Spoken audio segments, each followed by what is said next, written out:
রাজ্যে এসআইআর প্রক্রিয়া চলাকালীন যদি আপনি ঠিকানা পরিবর্তন করেন তাহলে এনুমারেশন ফর্ম পাওয়ার ক্ষেত্রে অনেক সময় সমস্যা তৈরি হচ্ছে।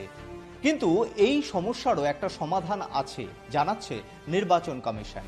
তার কারণ, যদি আপনি ঠিকানা পরিবর্তন করে থাকেন তাহলে আপনার পুরনো যে ঠিকানা, খুব স্বাভাবিকভাবেই সেই পুরনো ঠিকানায় যদি 2025-এর ভোটার তালিকায় আপনার নাম থেকে থাকে তাহলে সেই পুরনো ঠিকানাতেই আপনার এনুমারেশন ফর্ম আসবে এবং সেখান থেকেই আপনাকে তা সংগ্রহ করে নিতে হবে।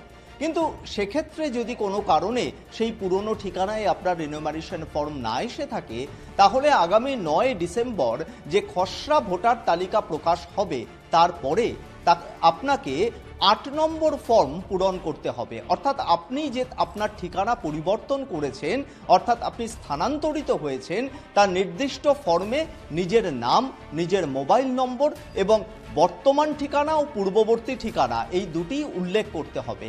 তাহলে সহজেই আপনার নাম পূর্ববর্তী যে ঠিকানা ছিল সেখান থেকে নতুন ঠিকানায় পরিবর্তিত হয়ে যাবে বলে জানাচ্ছে নির্বাচন কমিশন।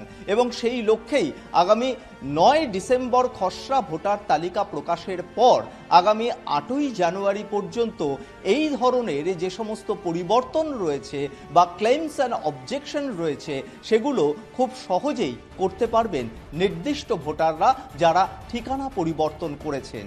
এবং তার ভিত্তিতেই যে চূড়ান্ত ভোটার তালিকা প্রকাশিত হবে আগামী 7ই ফেব্রুয়ারি 2026, সেই ভোটার তালিকায় আপনার নাম নথিভুক্ত হবে, এমনটাই জানাচ্ছে নির্বাচন কমিশন। ক্যামেরায় সুবীর দাসের সঙ্গে সত্যসুন্দর ভট্টাচার্য, কলকাতা টিভি।